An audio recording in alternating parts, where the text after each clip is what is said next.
I created a challenge for myself this week. The challenge was to find joy in the familiar things that surround me and to discover the beauty in my everyday occurrences.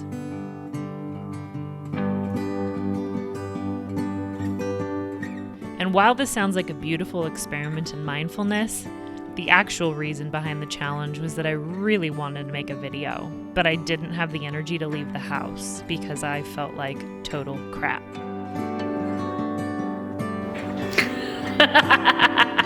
But that doesn't erase the beautiful benefits I received from expanding my perception and actively looking for beauty in my surroundings.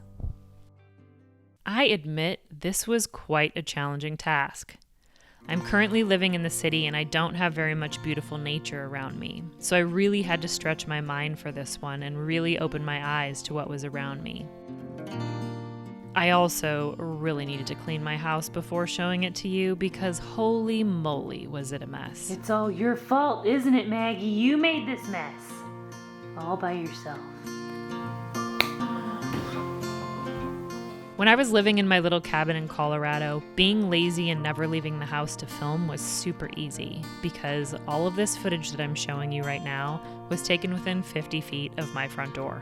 And the same with the little cottage I was renting when I first moved to North Carolina.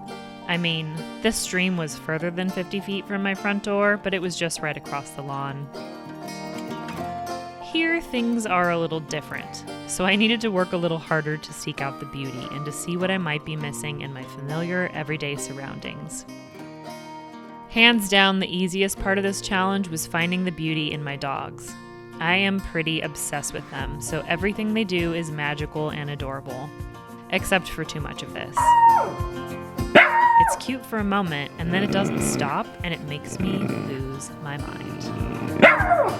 I'm the bonehead who created a window seat for her, though, because I knew she'd love it. The rest of the week, I kept my eyes open for beautiful moments to capture. The clouds in the sky and the moonrise. The little fairy house tree stump out back. The dead and alive plants and the mushrooms growing on logs throughout the yard. The remainder of a beautiful oak tree that fell down right after my landlord bought the property. And birds. I am super obsessed with birds. There were treasures and lovely experiences to be had indoors as well. I've been pretty excited about my paperwhite blooms and snuggling up in the quilt my mom made me for Christmas while reading a new book. I have all kinds of plants and knickknacks that I love, including my deer skull from Colorado.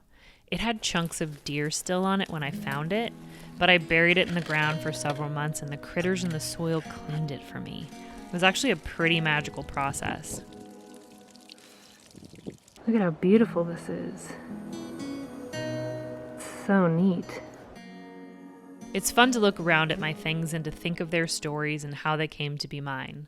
They can almost go unnoticed on a daily basis as they start to blend into my surroundings. It's as if my conscious awareness of them gave them new life and reminded me of why they're so special, and why I chose to drive them all the way across the country in a U-Haul to be with me. I kid you not, most of my Subaru was filled with plants, and I left about 50% of the plants I owned back in Colorado. So overall, even though it was kind of a crappy week feeling-wise, I gained a new appreciation for my everyday surroundings and I rekindled joyful feelings for my familiar things, so the challenge was worth it.